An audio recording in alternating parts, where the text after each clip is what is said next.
Hey, look, you're getting whiter. You don't look great, though. I take it you had a rough day? Hrncir asked, after having put down on the platform, letting one of the twins go. He looked rather disturbed, clearly trying to speak in a false calm. Yeah, it's been a day.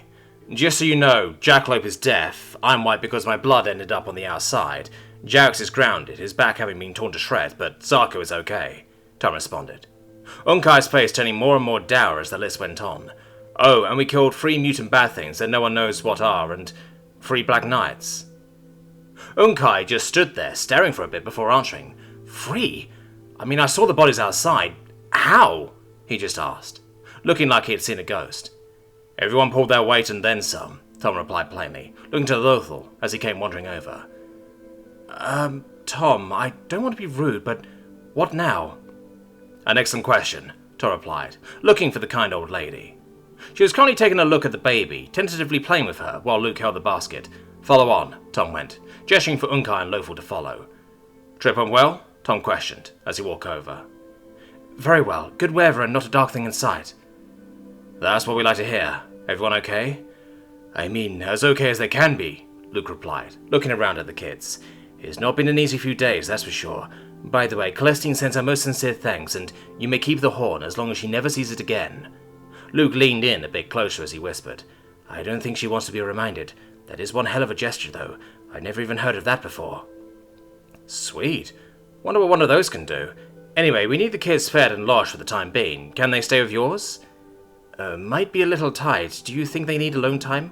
Luke questioned, looking at Tom like he would know. We have been alone a lot lately. Very alone, Lothal responded. The kid might be fully grown, but that didn't prevent Tom from doing his best to give him a hug. Not anymore, you're not. You got each other and you have us now too, Tom tried, as he stroked the kid's head and held him close. Lothal reciprocated, as he began to sob into Tom's chest. Luke, would you mind? I think some friends are in order, Tom asked, looking at Luke, who nodded politely, handing the basket to his mother, and setting off at a brisk jog. The heavily wounded dragonette, who had announced the fly's arrival, had come over as Tom released Lothal. He gave the young man a slight punch to the shoulder. Yeah, we're in this together now. Don't worry, nothing gets through those crazy bastards. Calyx! The old lady exclaimed, looking a little ashamed. It took Tom a second to figure it out. Oh, don't scold someone for being right. To pull this off, we all had to be a little crazy, and I can definitely be a bastard when I have to. See, he gets it, the wounded dragonette, who was apparently Calyx, replied. Taking a closer look, he actually looked fairly young, even if the bandages did a good job of hiding it.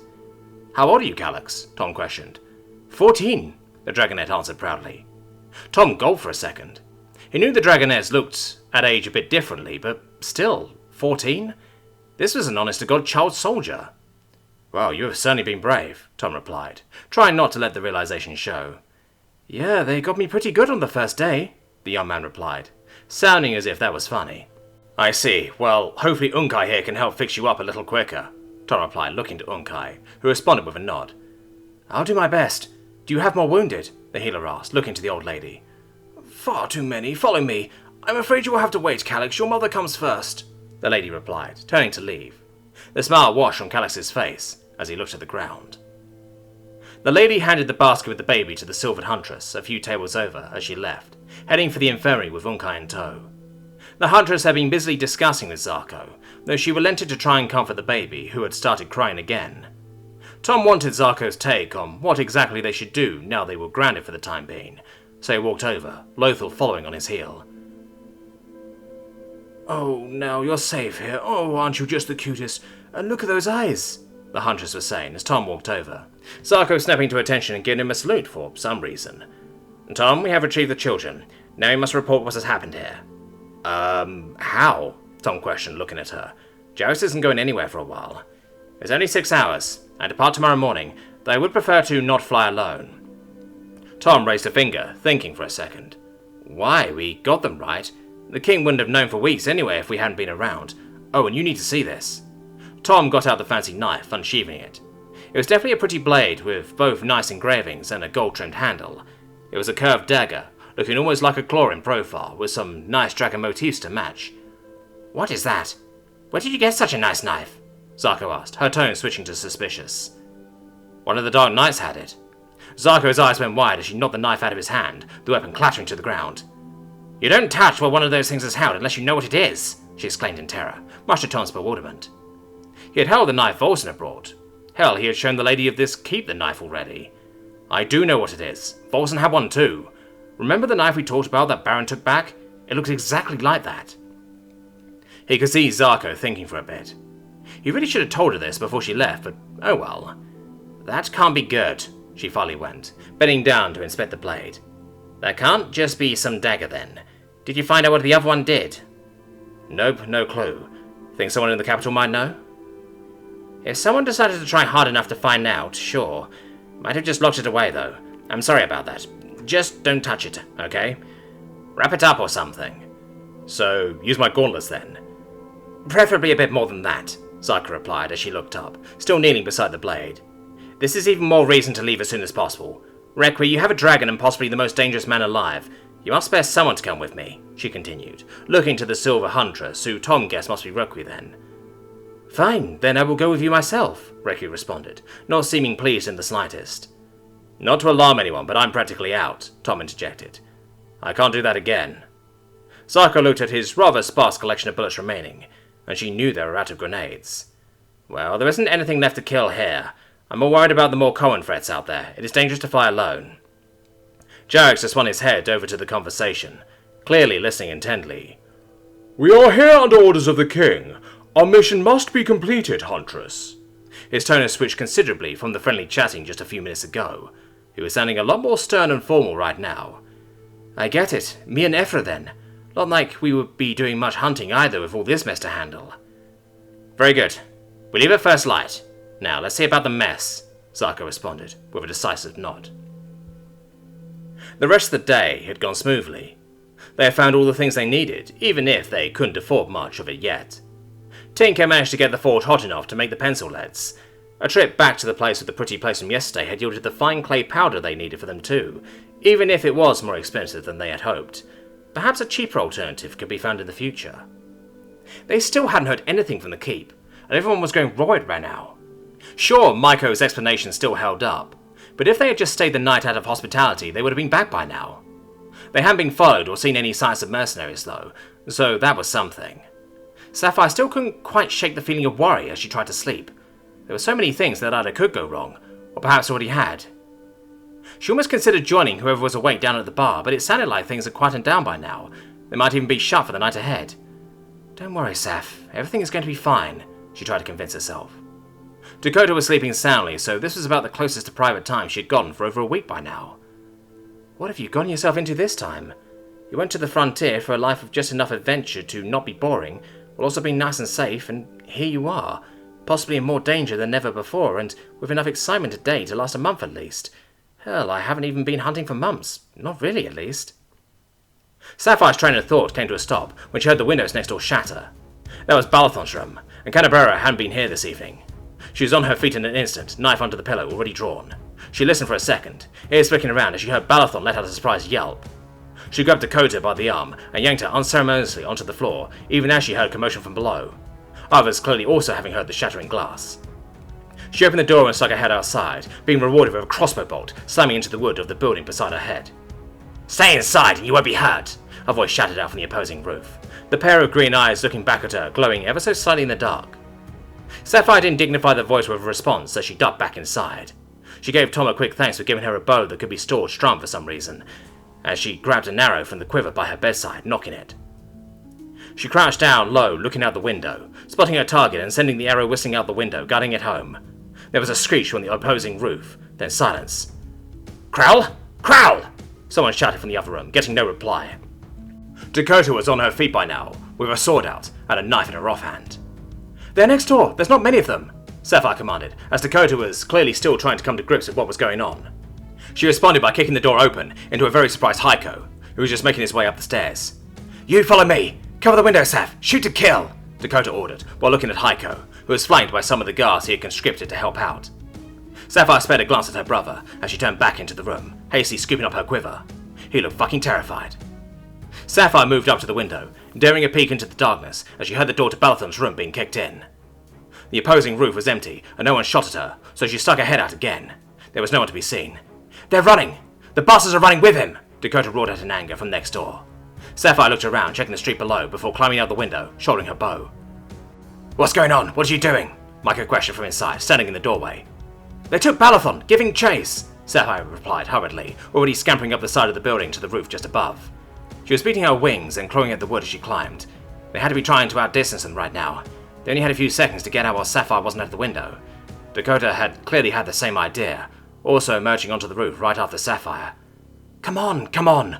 Where did they go?" Sapphire cried out desperately as she looked around.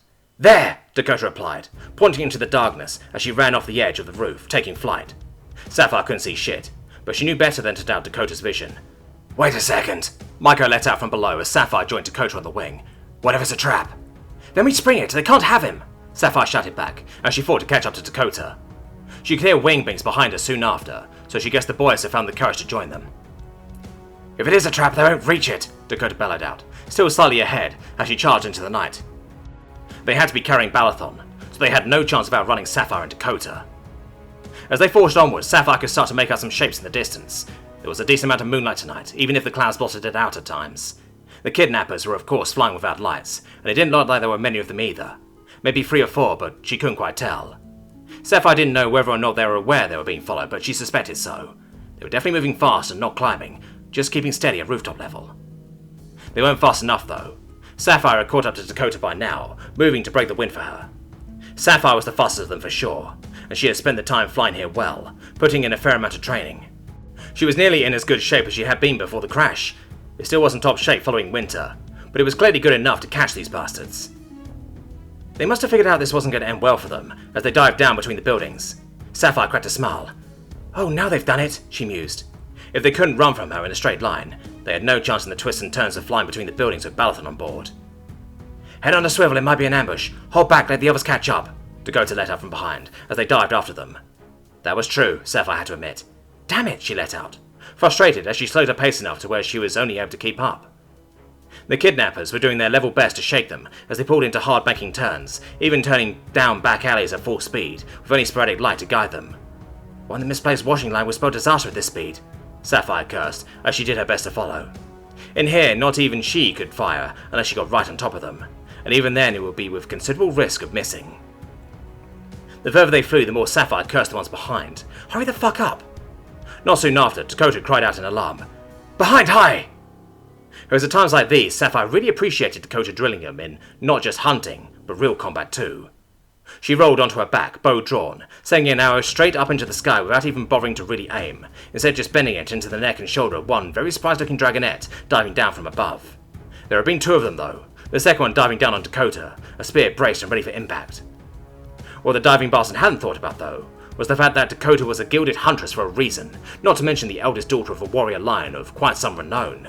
Come to think of it, he'd likely never known who his target was, but as she too rolled onto her back, catching the spear, guarding it just over her shoulder, he was likely wondering just that question. She used his momentum to spin them around in the air, planting her foot in his gut and kicking him towards the ground with enough force that he wasn't recovering in time to pull up. She lost some altitude and fell back a fair way, but was otherwise no worse aware. "I told you that would be useful one day," Dakota shouted out from behind, clearly riding the high of the shock. The would-be assailant let out a desperate scream as he slammed into the ground with a crunch. Sapphire didn't have the time to congratulate her though, as she snapped her head around to just about catch a tail slipping down an alleyway. "Oh no you don't," she let out as she pulled into the turn. She could hear a cacophony of wing beats on her tail now, as the others had nearly caught up. Convinced the ambush had likely already been sprung, she pushed forward with all that she had. She had lost ground too with that little spin and late turn, even if it wasn't much. The alleyway ended in a dead end, the kidnappers pulling up into the open night sky. "Shoot to kill," echoed in Sapphire's mind as she chased them down, gaining quickly. She was panting rather hard by now. She guessed whoever had maintained this speed this long while carrying Balathon was likely completely worn out. The fact they had lasted this long was rather impressive in fact. She couldn't just shoot down the one carrying Balathon, not yet at least. The others though were free game. They clearly saw her, as 2 of them peeled off, likely figuring they were just being chased by a single person now, and they just needed to get rid of her. One went straight for her, the other attacker going wide. She knew someone lining up a shot when she saw it, and pulled up hard as the crossbow came whiz past. She was not wearing armor at all, so she could not afford any mistakes, but it made her even faster. The one going for the melee attack failed to match her climb and undershot, going straight by, cursing at their miss as they just clipped the end of her tail. Sapphire lined up on the one with the crossbow. "Works both ways, fuckface," she snarled as she fired, the arrow flying true. She didn't even bother with the one behind her, as she just put on what speed she could. Dakota and the others could deal with him. "I don't want to kill you, but you are going to die if you don't land," Sapphire bellowed out into the night as loudly as she could. In reality, she had no problem putting an arrow in their back, but it would make saving Balathon a lot harder. He might be annoying, but she wasn't going to let him drop, that was for damn sure. She didn't get a response as she closed in. The gods smiled upon her as the clouds parted, letting just enough moonlight through to clear up her clear white targets nicely. "Final warning," she shouted out, readying the bow. Then one of the two remaining kidnappers dropped something and they split, each pulling into the night. Sapphire fired at the one who had dared to drop her friend, not bothering to guide the arrow as she thrust downwards into a crash dive after who she assumed must be Balathon. As she closed in, he was just falling dead as a rock, or rather he was tumbling through the air as stiff as a board, arms and wings folded up. The ground was approaching fast as she fought for more speed, wings hammering away and driving her downwards even faster. She could feel her heart in her throat as she grabbed onto him. "Gotcha!" she went as she pulled up, sending them screaming down the street, far too fast to be safe. People are late for whatever reason, looking at the two of them, bewildered, as Sapphire pulled up into the night sky again, scrubbing speed. Balathon was completely paralysed. Sapphire looked down to the simultaneously very lucky and damn unlucky guard. His eyes were wide with fear, his breathing fast and erratic. "So, who is the best flyer you ever met?"